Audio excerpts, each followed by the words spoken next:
And we have been doing this, not me, but the Institute, since 1958. In that time, it was when the church realized that we had very good theologians to talk about what the text, the Bible text in Genesis says about origins and many other things, and about that we should take that literally because of how the text is written and everything else. But we didn't have people well prepared to discuss the issue, the origins issue, from the scientific point of view.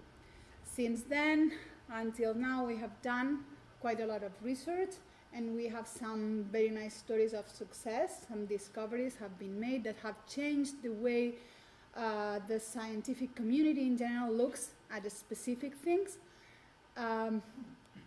But we realized in the last decade probably that the church in general didn't know about this, didn't know about the institute, didn't know about what we were doing, and didn't know about all these discoveries that have been made. So we are trying to put more effort now in the second part of our job, that is communicating to the church all of these important things.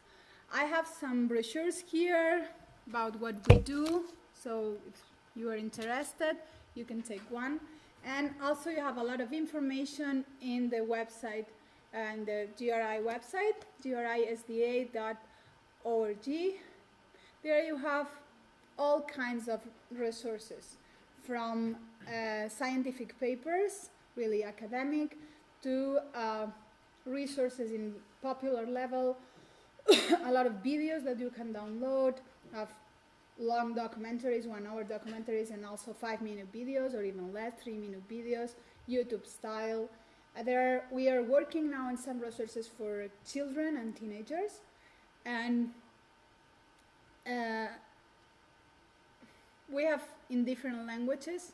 Not everything is translated to every language, but you can find resources in different languages. And you have any questions about what you can find there, we can talk about it later. But let's start with our topic today. When you think about science, what is the first thing that comes to your mind? First image or ideas? Big Bang Theory. Big Bang Theory. Oh, that's a good one. Love that TV show. Anything else? Evolution. Yeah, that's a very important thing in science today.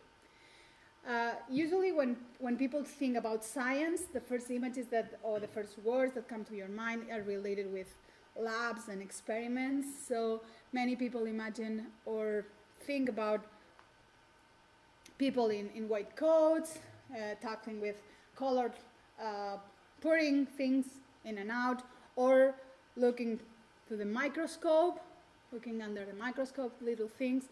For some people, science is very scary. So they think about science and they think about a lot of complication calculations, a lot of formulas. This is really difficult. I don't want to anything to do with that.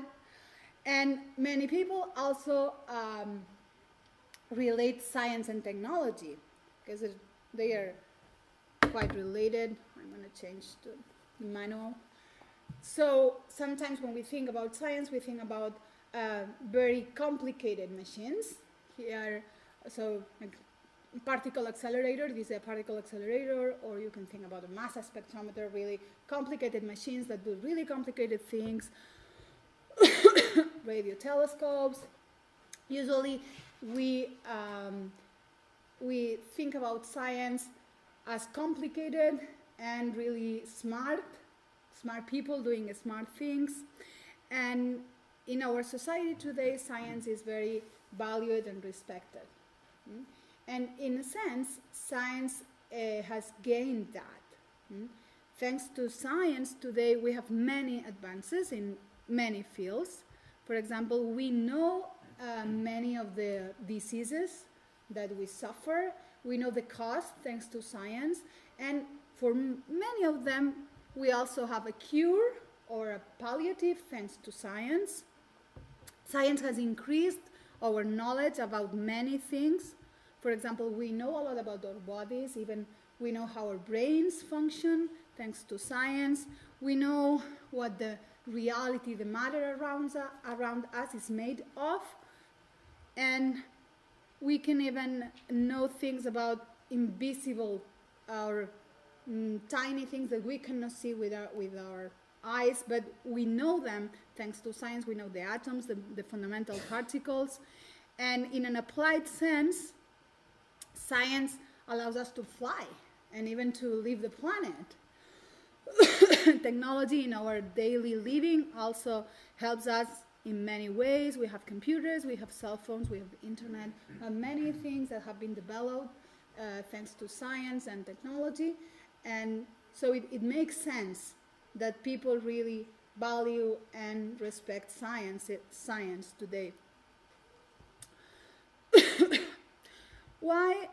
Well, this is an example of how valued is science today, that between 20 and 30% of the advertising uses science-related facts or words, something science-related, because it sells more.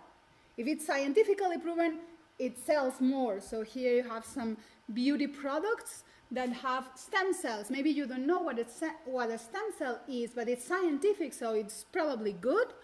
And you can sell even shoes. You sell more shoes if you use a scientific formula, a scientific phase in there, and you sell more. And in the food in the food field, yogurts, they sell a lot of yogurts because they have these microbes there, and you have the scientific name in there, and that sells more. And some companies, they even have invented, they are making up names that sound scientific. The Bifidus actiregularis, that's not a thing. That's not a scientific thing. They have invented it. It's a brand name, but it sounds like a bug that it's going to make your digestion better. So this is what science is today in our society. And you can have all kinds of scientifically proven products. You can, that make you thinner, or even you can find your love soul, your mate, your soulmate through scientifically proven ways. Science can help you to find love. And these things really sell a lot. So what makes science so successful? What is that makes science different from other fields of knowledge? And this has given us all these advances that we were talking before. What makes science different from other fields of knowledge is the way science tackles problems. And there is a process, there is a protocol for scientists to try to find the solution of a problem that is called the scientific method. I'm going to show you a short animation, very simple, because the scientific method today is quite much more complicated than this, but this would be a first approach to what the scientific method is. When you face a problem or a question, as scientists, the first thing that you do is to try to know what you already know about that, and then you try to guess an answer. That's the hypothesis. And then this part, this is the important part, you go and investigate it, and you get some results, and then you analyze the results and get to a conclusion. If your conclusion is that your first answer was right, then you are done. If not, you have to give another answer. And you start over. Let's go over this again. So you start with a question or a problem. And this can be anything. Why the sky is blue? Or are humans descendant from monkeys? Or whatever problem or question that you have, the first thing you do is you try to learn what other people thought before about that, what research has been done, what answers are already in the field, and then you try to, if that doesn't convince you, if you don't have already an answer that's convincing enough, then you try to guess your own answer. So you think about it and you say, I think this is because of that. So you guess an answer, that's your hypothesis, and then you go and you do experiments, if it's something that you can experiment on, or you do a simulation, you do a computer model about it, or a mathematical model, or sometimes you go and you do observations. But you go and try to find your answers through observation, experimentation. From your experiments, from your study, you get a series of data. You get the results of your experiments, that's your data. Then you analyze your data and you get to a conclusion. If your conclusion is that your hypothesis was correct, you go from here, you compare your conclusion with your hypothesis. If it was a good match between them, then you're done. You can go to the next question. If your conclusion is that your hypothesis was wrong, then you have to guess again. You have to go to a new hypothesis. The most important part of the scientific method that makes it different from other approaches to a problem are here in the middle. It's this part here. Because anyone, when has a question, can guess an answer. Philosophers do that, so it's not just the scientists. But the scientists try to prove the hypothesis. And you do that through experimentation and study, and you get data from your experiments, your study, your models. And then your data becomes a conclusion. It gives you a conclusion. And for some people, we think that this part here, this step is automatic. You get your data, and that data gives you automatically a conclusion. But this is not exactly right. We think that science is more objective than other fields of knowledge because you have data, you have facts. And that makes that objective. So everybody looks at the facts and gets the same conclusion. But this is not exactly right. And this is not right because science is made by scientists. And scientists are people. And people are not objective. So any scientist, they have their own opinions, their own expectation, things that they want to get from their experiments, and even if they don't do it willingly, when you expect something from an experiment, the design of the experiment, your own way to tackle the problem, can drive your conclusions in one way, that another person will get a different conclusion. And that happens because a scientist is not a blank slate. A scientist has in his brain or in her brain a lot of previous information that gives you an idea of the answer you want. And that happens in every field. It happens for the biologists, for the chemists, for the geologists, for any scientist. This same thing happens. When you tackle a problem, there is something in you that we call our worldview that tells you how things should be.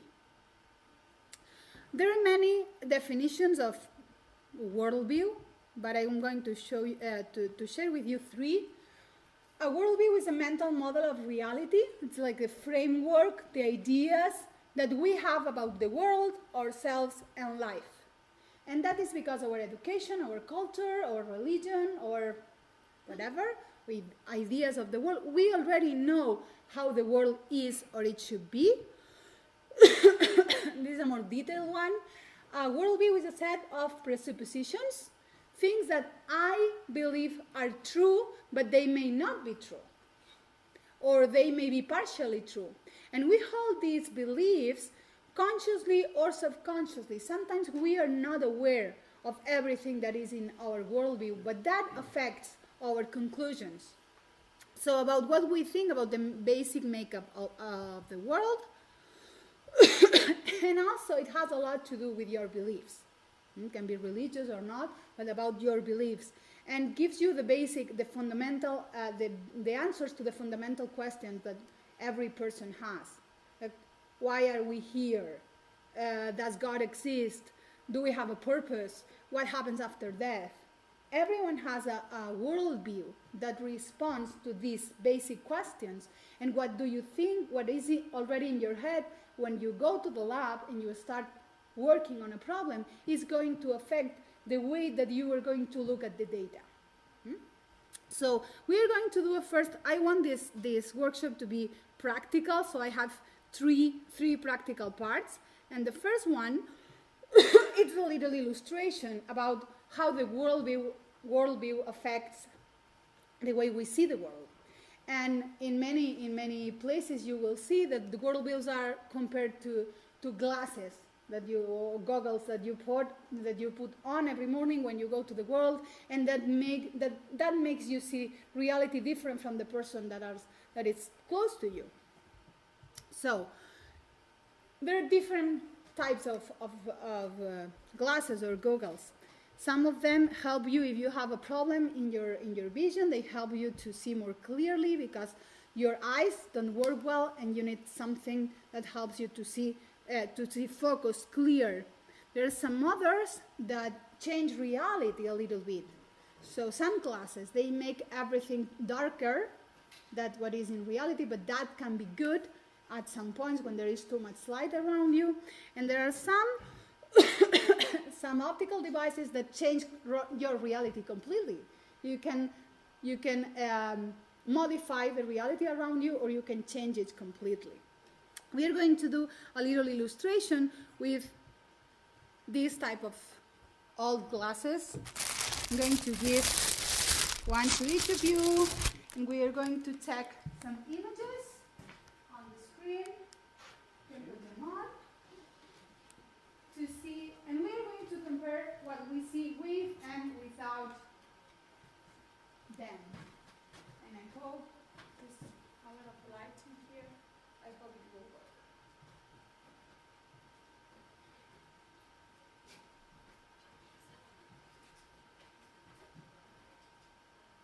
So I'm going to show you 3 images, and I want you to look at them with and without these glasses, and to tell me what the difference is. So this is the first one.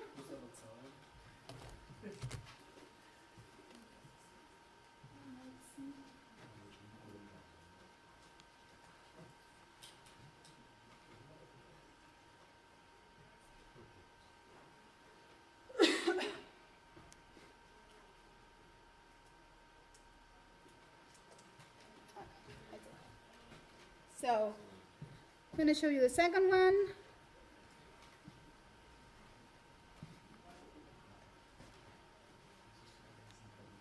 It's probably too much light here. I'm going to try to put this down. Okay. Oh.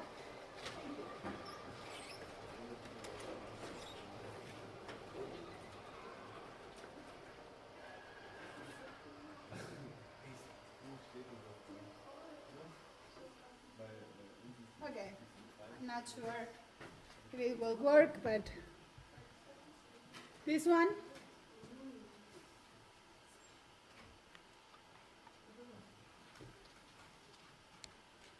Yeah, a little bit. There is too much light in the room, but you can see some difference with and without them. What's the difference? Or what should be the difference?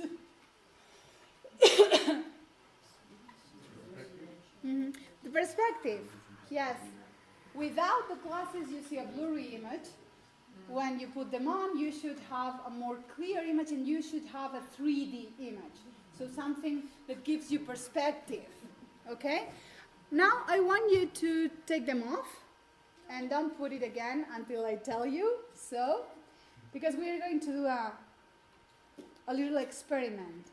I need 3 people to help me. I'm going to give you different ones. So I'm going to give you these ones and these ones. Someone else, and you can get these ones. Okay. So the ones that have the new ones, you can put them on, and the rest of you without glasses, I want you to try to read the text on the screen.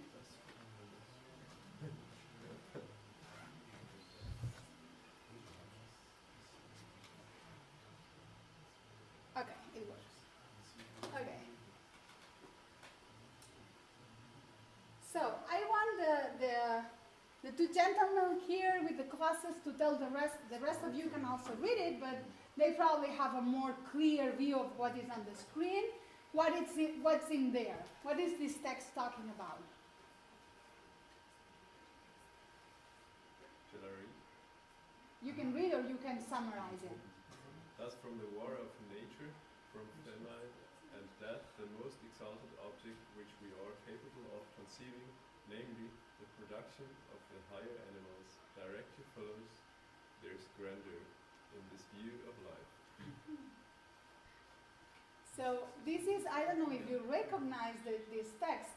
This text is from The Origin of a Species, is the last paragraph from Charles Darwin's The Origin of a Species, and he is here summarizing his theory of evolution. He says that this is grandeur, this is something really important, what he has discovered, that from the struggling of life and for the evolution for a long time, we get all the animal species that we see today. Okay, I would like the lady to tell us what's on the screen. In the beginning, God created the heavens and the earth, and God said, "Let there be light." So it's basically Genesis 1. It's basically Genesis 1. The rest of you can use the glasses and you can look through the blue one and then through the red one. Close one eye and then close the other one.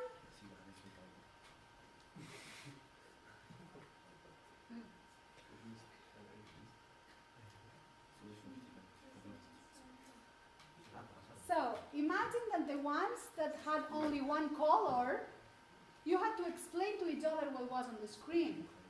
Probably you could be arguing for a long time because the person with the blue glasses cannot see the blue text and the person with the red glasses cannot see the red text.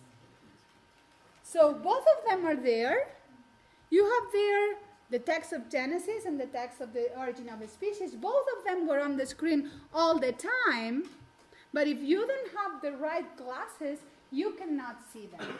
And that happens a lot in nature. When we go to nature and we study nature scientifically, but we have one type of glasses on, just one color, there are many things that we don't see. We only see one side.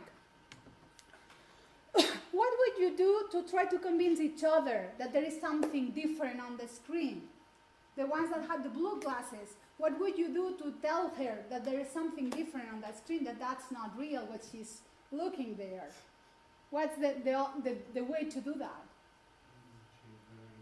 Change glasses. The only way is to put yourself in the other one's shoes and try to see what's in there. And the best way is to have the two color glasses, so you can look at it from different points of view. Okay? So, what we are talking here is that the same data can have different interpretations. Okay, so data are observations, measurements, what we call facts. They are observable, knowable, you can do experiments on them, but interpretations are conclusions that are derived from the data and that are affected by our worldview. So, for example, you go to a paleontological excavation and you get an almost complete skeleton of a dinosaur. That's your data. You have the bones, you can measure them, you can take pictures, that's your data. But when you interpret that data and you have a drawing about what the dinosaur looked like, that's not data anymore, that's your interpretation. It's going to be affected by many ideas that you already have about dinosaurs. Okay? So, let's do some practicing about differentiating data from interpretation. I'm going to show you several statements and you have to tell me if this is data or this is interpretation. Okay? So the first one, the water molecule is made by 2 hydrogen atoms and 1 oxygen atom. Data or interpretation? Data.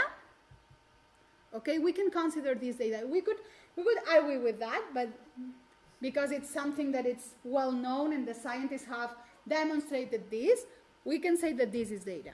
This one, water is essential for life. Data or interpretation? Data, interpretation. This is interpretation for one reason. We know that water is essential for all the life we know, but maybe there is some form of life that doesn't need water to live, and we don't know that. So this is a type of interpretation that is called generalization. We have data, we have many data. We have millions of living beings that they need water for life. So we interpret that every living being needs water, but we don't know that. So it's a quite safe interpretation, but it's still interpretation. Okay, let's see. John and Mary went to a Chinese restaurant last evening for dinner. Data or interpretation? Data. Okay. Yesterday at midnight, John felt very sick and was brought to the hospital. Data. Okay. The Chinese food John ate made him sick. Interpretation. That's interpretation. And that's a type of interpretations that scientists have to be very careful about. It's what we call causation.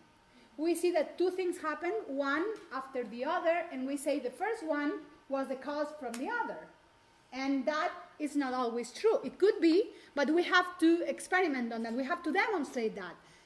Just because two things happen together, we cannot say that they are related or one is the cause of the other. John, Mary, and other 45 customers at the Chinese restaurant yesterday became very sick during the night. Data. Spoiled food at the Chinese restaurant made the customers sick. Except if we have analyzed the food and we know that there is something there. That's why I put this picture here. I haven't told you that we analyzed the data, I just put a picture. If we analyze the food and we know there's something bad with the food, that would be data, but it's interpretation, and it's a causation interpretation again. And it's quite safe because it's not just one person, it's 45 people. But it could be something else that was not the food. Maybe there was a poisonous gas in the Chinese restaurant or something else that made people ill, and it wasn't the food. We have to prove that to be sure. We have to do analysis. We have to do many things. Okay, another topic.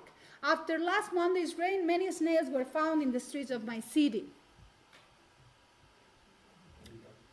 Data. Okay, if I go out and I see the snails after the rain, I can see this is data.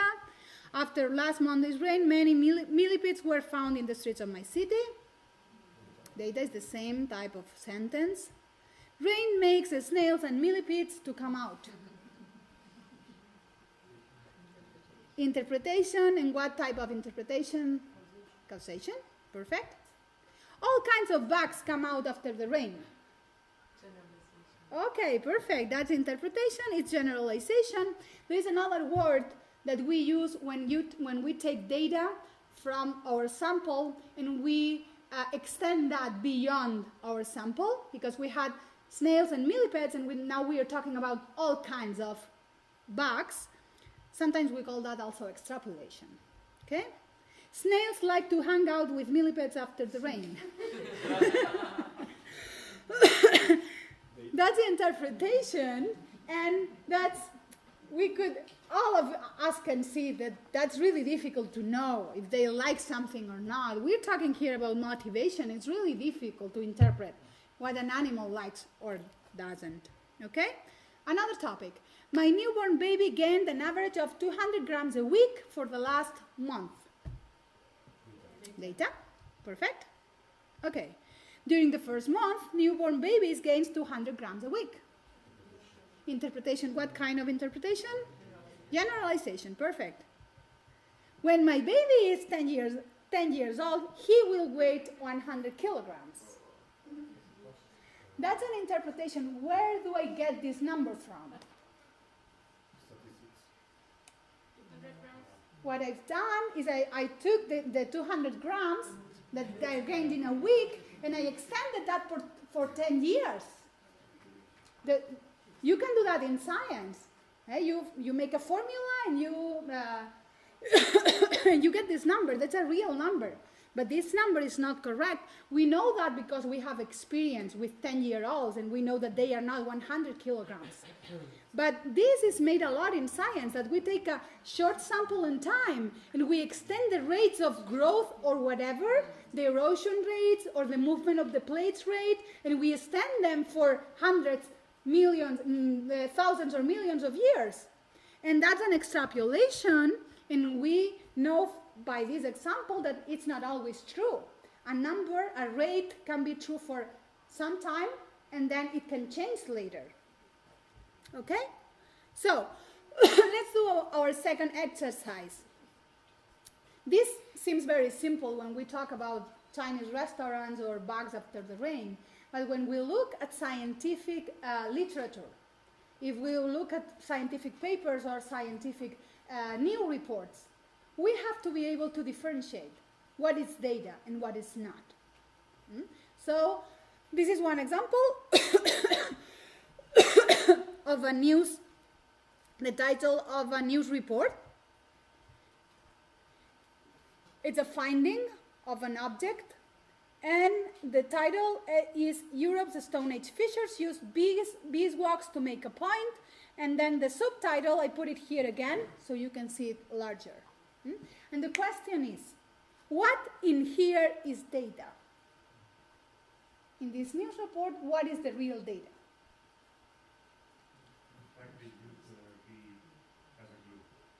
That's data? What do you think they actually found? What's what they found? What's this real data? 13,000 years. That's data?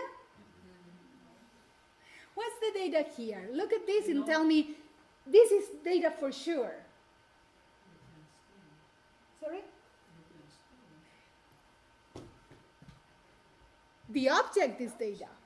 This is what they found. This is the actual object. When you take a picture, that you can say it's data, because you can measure it, you can you can touch it. This is real data. What else is data in here? 5 centimeters. The measurement. What else? The northern population used. That's actually interpretation, because they have found, think about the process. They found this object and they analyzed it. Okay? So what they found here is that there was some beeswax, there was some wax on the object, in some parts of the object. So they have an object that it's wood and has this special shape, and and there was some beeswax in there. This is the data. What else? There is something else there that it's real data? Some people say the fishing spear. You think that this, we can call it a fishing spear and this is data? This is actually interpretation. It looks like a fishing spear, but it could be, I don't know, something else. It could be a comb for your hair or something else that we don't know. So actually, what the function of the object is an interpretation. It's probably quite a good interpretation and safe interpretation, but nevertheless is interpretation. That they used it as a glue is also interpretation, because what they found is that there is some wax in there. And they interpreted that it was there because they were using it as a glue. But that's interpretation. And there is a number there. Usually numbers are data. So the 13,000 years old, is this data or is interpretation? It depends. For us, that we are not used to trust ages in science, we consider it interpretation. Many people would say this is data. But actually, nobody can go back to the past to see how long the object has been there. So we use several approaches to get the age of an object, of an ancient object, that can be subject to different influences, and it's safer if we say that this is actually interpretation. Okay? So now we're going to do an exercise, a short 5-minute exercise. I'm going to give you another news report. So we will do 4 or 5 groups. You can read it. Have it here.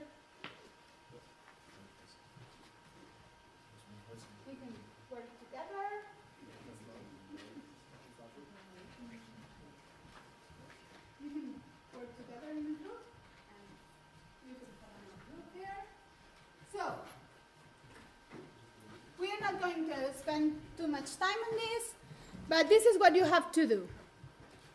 You read it, and you look for 3 statements that are data. So I'm going to give you 2 markers of different colors. You mark what is data with green or yellow, because I don't have the same colors for everybody, so green or yellow for data, and then you look for statements containing interpretation. And you highlight the interpretations with pink or orange, okay? And then you have to summarize, you have to think about what's the main data of the article or the news report, and what's the interpretation. We will share it with the rest of the group, okay? Okay, let's stop here because we have one more exercise that is with the schools. I want you to have time to do that. So you probably didn't finish, but it's okay. You can get an idea of what the goal of the exercise was. Just put some of the answers in common. Okay, what is the actual data found in the study? What is what they found, what they measured, what they discovered? What is it? What is the data? The fossil that was found. There was a fossil, and what was there in the fossil? Smaller. Okay, there was a large fossil that they considered a reptile because of the structure of the bones, whatever, it was interpreted as a reptile, and there was a smaller fossil inside, and they looked that they were the same species. Okay, so this is the actual data. There is a big fossil that has a small fossil inside, and the position the small fossil was there, and where it was found, the exact place, and the position is also data. I have the actual article here because this is a news report. This is the actual article that was published, and here you have some pictures. This is data. You have some pictures of the fossil. So here you can see the large fossil, and where the small one was located, you can see the bones. That's data. And just in the same figure, just below, you have the same photographs, but they have drawn on top what they think is. That's already interpretation. It's a quite safe interpretation because it's just on top of the data, but this step already here, when you draw what you think is in there, it's already interpretation. Okay, so how the authors of the article interpreted the small fossil inside the big fossil. Okay, they think it's an embryo, and because it wasn't inside an egg, they think that these these reptiles they had alive babies, so they were like mammals in a sense, not mammals, but they gave birth to live offspring. So this is the idea. So if you look at the title of the news, it's actually the interpretation. When you read a news report, and usually also in a scientific paper, when what you get in the title is usually interpretation, is the conclusion, and that's fine. Science cannot advance without interpretation. You cannot only get the data and have there the data. That's nothing. You have to interpret the data. That's fine. But you have to know that this is interpretation, and that you have the risk to affect the interpretation with your ideas, and that the interpretation can change in the future if you have more data. Okay. Is there any statement that looks like data, but it's actually an interpretation? There is something in there that could look like data? Yeah, we just found something very interesting. The second sentence in the second page. Mm-hmm. Upon inspection, the scientists discovered that they had found a baby dino. So, for us it was data that they found. Mm-hmm. The baby dino is already inputted for us interpretation because we don't have the data. Mm-hmm. They missed some data. Still inside, it's mama. It's also interpretation. Okay. It might not be the mama. Mm-hmm. But it's true that it's inside, so it's together. Yeah. So that's the interpretation. That's the conclusion of the study, that it's an interpretation. That's a female with a baby inside. Okay? There was an alternative interpretation in the study.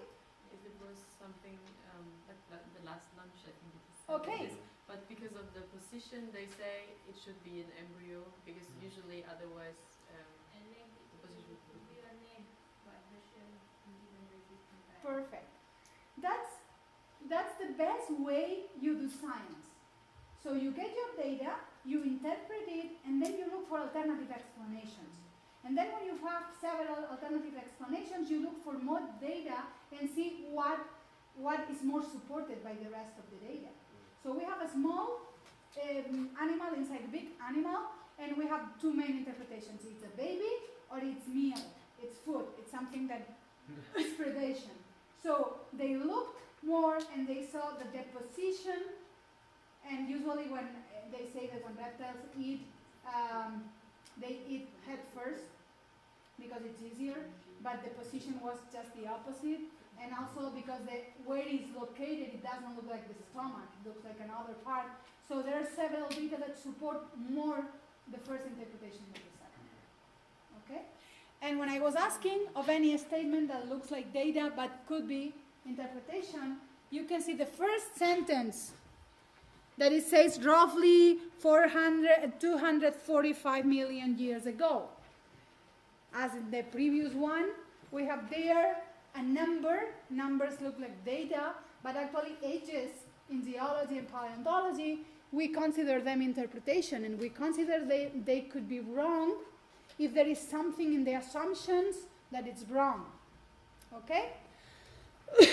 So, one of the fields, the scientific fields, where we have more problems with data and interpretation is geology and paleontology, because we are talking about the past.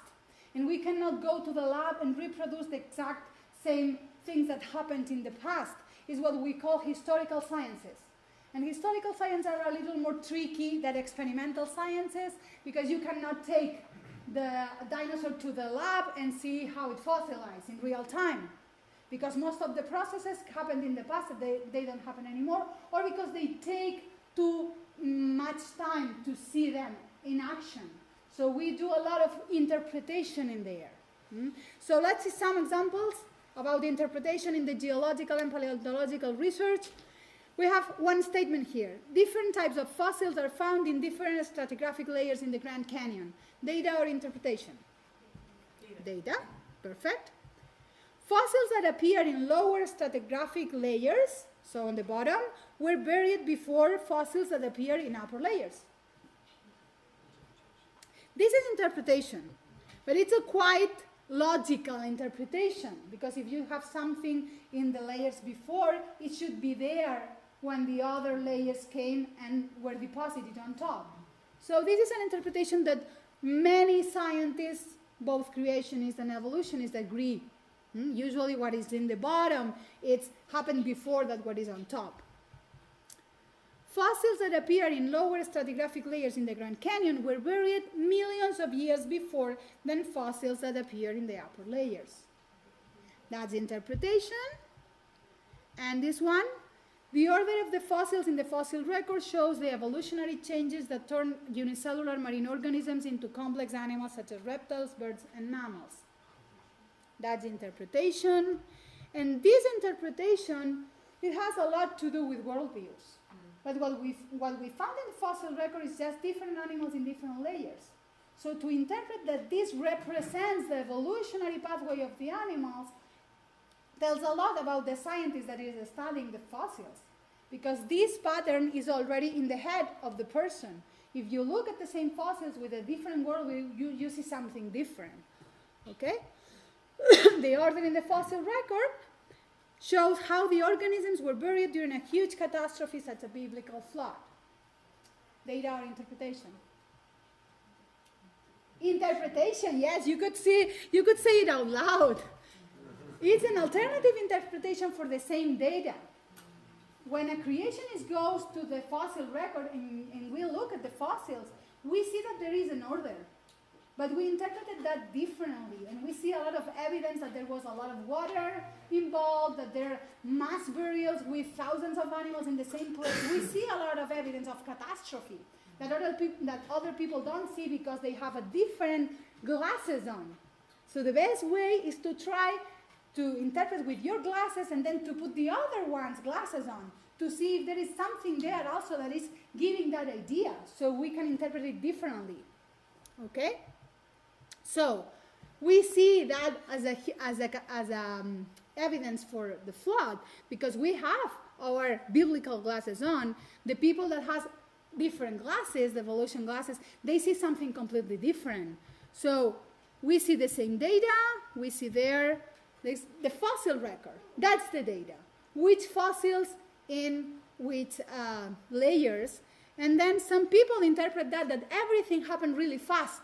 In 1 year, we get most of the geologic column because it was a huge catastrophe, a lot of material involved. So almost everything happened in 1 year. Something could have happened before, and something could have happened later, but most of it would be really fast. But the people who have the other glasses on, they see millions of years of history because they interpret that everything that you see there happened really slowly and was deposited really slowly. So if we want to know which one of the interpretations is better or better supported by the data, we have to go back and look at the details of the fossil record. Does this look at it was really deposited slowly, or we have evidences there that it was really fast? I can tell you, it's not the topic of this workshop, but I can tell you that we have a lot of evidence that it was really fast. It was fast processes. And one of them that is really interesting is that some of the dinosaur fossils, they still have some organic material inside. In a fossil that is supposed to be 65 million years old, there is still some cells and blood vessels and DNA and proteins that haven't been degraded. And that's not explainable with 65 million years of time. Okay? So, paleontologists are people that have to do a lot of interpretation. And within the field of paleontology, there is a field that is very, very conflictive. It is the paleoanthropology field. When we talk about human fossils, it's a small scientific community, and they are always trying to publish new things, and they have a lot of interpretation going around.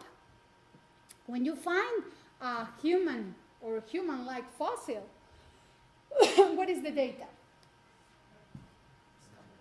The actual fossil. So here, what you have here would be the data. We could say that this is data? Yes? Okay, not really. Look at the second and the third and the fourth one. That they are broken in pieces. The actual data was the pieces. They found everything broken and they have put it together. And the black parts that you see there, this is not data. They have put the parts that were not there. This is quite safe interpretation because you have big pieces and it's making a puzzle, and you can say that this is probably what they look like. But some interpretations of fossils, they were done with just one little piece or one tooth. There is one species that it was reconstructed just with one tooth. That happened in this. This field it's a very problematic field because everyone wants to discover something that is really important. Because when you find a new species, you name it. And everyone wants to have a species that I named. So they are trying to find something different. They're always trying to find something special and different. So you start by putting the pieces together. That is already interpretation. Then you name it. And you try to name it different from the others because then it's your species. Okay? And then you start organizing the fossils according to your worldview. So, for example, you organize them by size. And you say we start with the smallest and then we go to the largest. And then you say, okay, how these fossils look like when they were actual beings. And you add layers and layers and layers of interpretation. You can organize them different. You can instead of in a line, you can organize them in a tree. But this green green lines that you see here, this is interpretation. Because you are saying that from this one, this other one came from this one. That's interpretation. Okay? And then this is another layer of interpretation, the timing. When you add the ages of each of the fossils, you are adding interpretation that comes from your worldview. And then you have more interpretation here about, depending on where you found the fossils in the world, you interpret how they moved, which species gave birth to the next species and how they spread it through the world. And then you interpret how they look like, how they behaved. All of these are layers and layers of interpretation. So I'm going to show you two examples of interpretation in the field of paleontology paleoanthropology that are very interesting. One of them is the Neanderthals. You know the Neanderthals? Okay, the first Neanderthal remain was discovered in 1829. This was just this part of a skull. Then, then several years later, this one was found, was more complete in 1848. This one was found in Gibraltar. And then one of the best remains that had been found is this one in 1908. This is called the old man. He was a 40-year-old probably, that's interpretation. And it's quite complete, and it's considered like the iconic Neanderthal, the symbol of the Neanderthals. So today we have more than 400 fossils of Neanderthals. So we have a lot of data on Neanderthals. And the characteristics of Neanderthals are quite similar to Homo sapiens, to modern humans, but they were a little shorter, they were stronger, and they had bigger heads. And one of the most characteristic features is that the eyebrows were very marked. So they had the crest under the eyebrows was prominent. Okay? So I'm going to show you the first interpretations, artistic interpretations from Neanderthals. The first one is the Neanderthal, the modern human is behind it. So these are the artistic representations of the Neanderthals from the 19th century and the 20th century. And then a few years ago, when DNA research advanced, they discovered that we, modern humans, have some Neanderthal DNA integrated in our DNA. So that the two species at some time in the past, they interbreeded, and then they also discovered some modern human DNA in Neanderthal fossils. So we have some Neanderthal DNA, and they have some modern human DNA. And then the representations, the fossils are the same. The fossils have not changed. The data have not changed. We have added more information, another type of data, genetic information, but the remains are the same.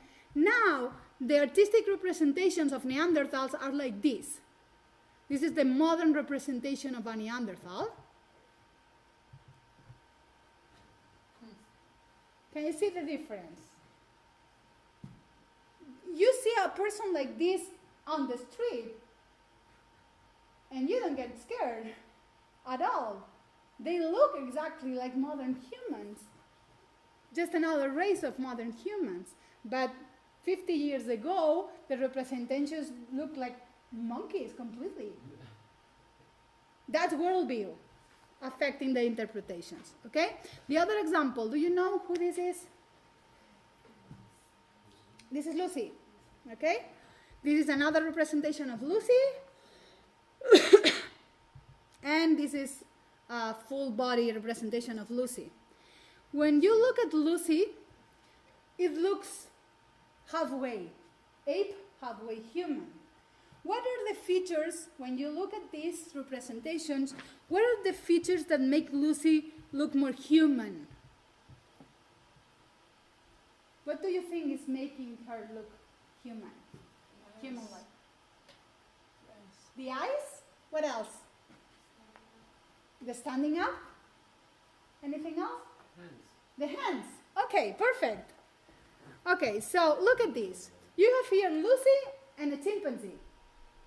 What's the main difference between the two faces? The eyes. You can see that Lucy's representation has the white part of the eye, that apes, they don't have that part. We humans have the white part on our eyes, and chimpanzees, they have everything the same color, brown or black. And also the other characteristic that makes her more human is that she doesn't have any hair on the chin, and the chimpanzee has it. But both of these characteristics, they are not in the fossil. There is nothing in the fossil that says how your eyes or your hair or your body hair was. This is interpretation completely. They wanted her to look human. And the hands and the feet are completely human. But look at the real fossils. This is Lucy. There was no single bone from the hand or from the foot. No one. So the hands and feet of Lucy are interpretation completely. Okay? So we have 5 minutes to do our last exercise. You have there 6 skulls. These are replicas of real fossil skulls from the human group, for the hominid group. And I want you to look at them and to try to do 3 things. One of them is a Neanderthal-like fossil. I want you to try to guess which one of them is the Neanderthal. The second question, there is one there that is a chimpanzee. I want you to tell me which one is the chimpanzee. And then I want you to, this is the data. These are very, very faithful reproductions of the real fossils, so this is the data. I want you to try to put your evolutionist glasses on, and I want you to try to organize them in different ways. We will try to organize them from using size. So size from the smaller to the largest. This is one of the organizations that is used for the human line evolution idea. Then I want you to try to organize them from less human to more human, and from primitive to advanced. Okay? So look at them, and take a piece of paper and put the numbers in order. So try to identify the Neanderthal and the chimpanzee and to organize them using size, if they are similar to human or not, and if they are more primitive or advanced. And I will share with you some of the possible answers.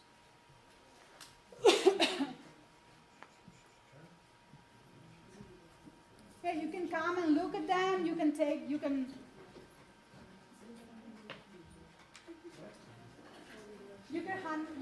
them, you can handle them. When you look at the fossils, you can see here what's the real data and whether the pieces that were not there, and they have reconstructed them.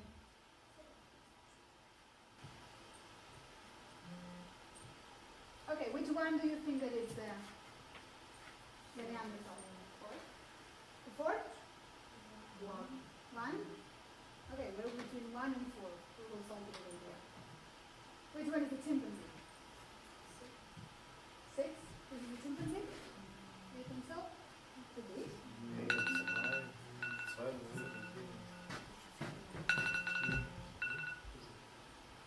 What else? If you had to organize them by from primitive to modern, for example, which one would be the most primitive of all? 2, okay, and then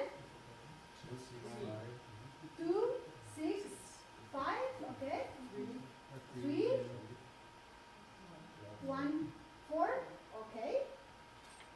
Okay. If we order them by size, This is my because order. sometimes Choose your own. yes, it's okay, and it was quite good. Okay, so if you order them by size, the third one would be the first one, okay, because it's the smallest one. Because sometimes we have considered that that size of the but you can see that actually it's quite rounded.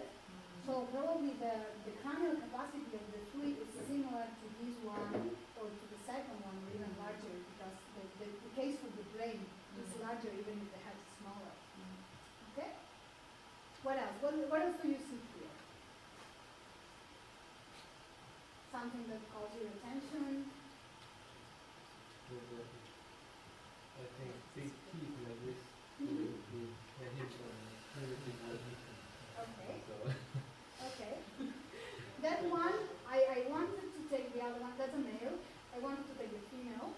The female has very small teeth. Similar to the one. Okay, I will give you some of the answers. Oh, another way of organizing this, because I told you to put on the evolutionist glasses, and we are going to try to put them in a line, in order, but we don't have to do that, because we don't believe that there is a progression, that some of them are more primitive than others. We think that God created a diversity of animals, including several types of apes, and that some of them diversified after the flood, and humans also diversified after the flood. So for us, the best way of classifying fossils would be just to look at similarities and make groups by similarity. If I told you to make two groups here, what would you put together? Which ones are more similar between them? 1 and 4, okay? Let's put these two together. What else? 2 and 6. And 3 and 5. Okay, and if I told you to make just two groups, which one of these groups you would put together? These two with that. Okay. No? No? What else? The other one. Which one? This one? This here? No? The shape of the head is like this. Look at the shape. Don't look at the size right now. Look at the I shape. think from the side, 3, so it's more similar to 1. Okay. 3 is similar to this one. It's actually very similar. It's just smaller. And this one? And this one? Yes. You think that should go there? Look at them. It's more similar to that.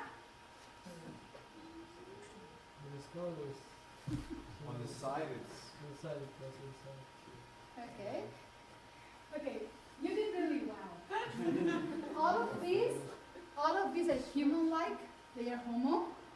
This one is actually also a Homo, but this is Homo erectus. Homo erectus is like one of the proposed intermediates. But this school is really interesting because this one was found in Georgia and in Manisi. And in the same excavation that they found this fossil, they found 4 different other fossils, complete skulls. And the scientists were very confused because they say that if they would have found the same skulls in different places, they would have said that they were different species. But because they were all together, they decided that it was a lot of diversity in that population.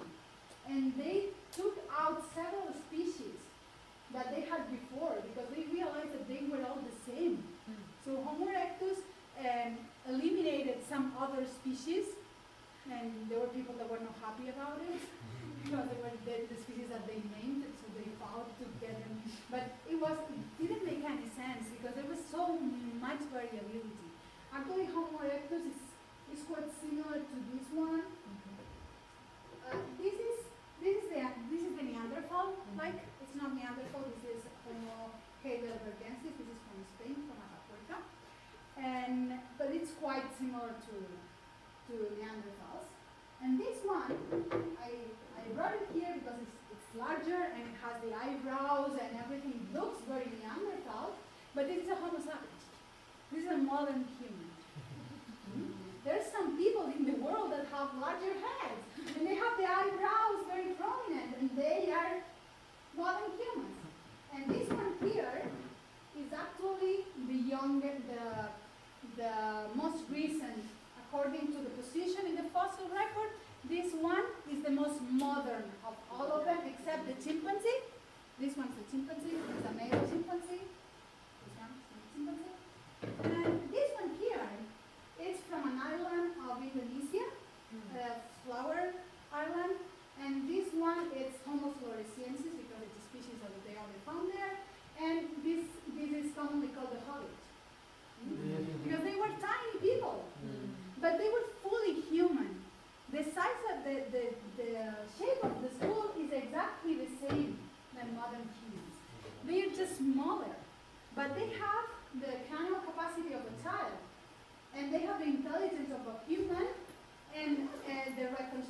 there are some of the fossils that are so well preserved that they have even the brain mold inside.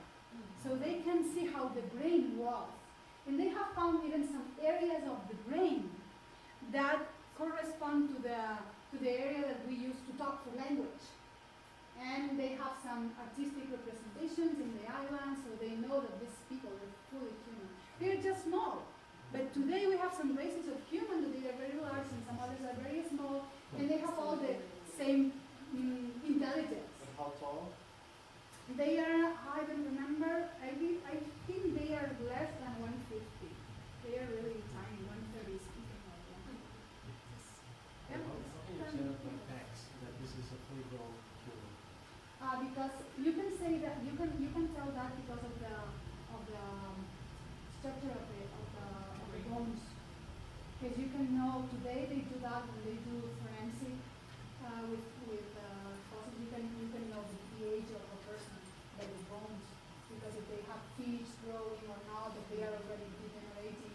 And we have lots of fossils that we know that they had diseases, they had bone diseases, they have arthritis, and they have deformations. There are some of the bones that were broken and they healed later. We have a lot of information. What if it was different in the past? What do you mean? So we assume that it's today the forensic research is the same as the past. Maybe in the past the adults were different. Yeah. Or the children. Yeah, it from could the be. bones. It could be that some things were completely different. But then you cannot get any conclusions. If you assume that everything was so different, we as creationists and that we believe in the biblical record of what happened, we think that all of these fossils are from after the flood. We don't think that any of these fossils is from before the flood. They are in the upper part. All of this is found just in the upper part of the fossil record, and some of the animals that are found in the same layers, we know that they are post-flood because they are adapted to really cold climates and things like that, mammoths and other animals. So we think that all these people were people that diversified after the flood, and some of them ended up dead and fossilizing. But so we assume that the physiological characteristics are the same that we're talking about 4,000 years of age for us. So we don't think that everything was different. We are not looking at things like from the Adam's physiology that probably was a little different from better. But okay, so I think we have to finish here. I hope you liked it. And if you have any questions or something, you can ask me using here.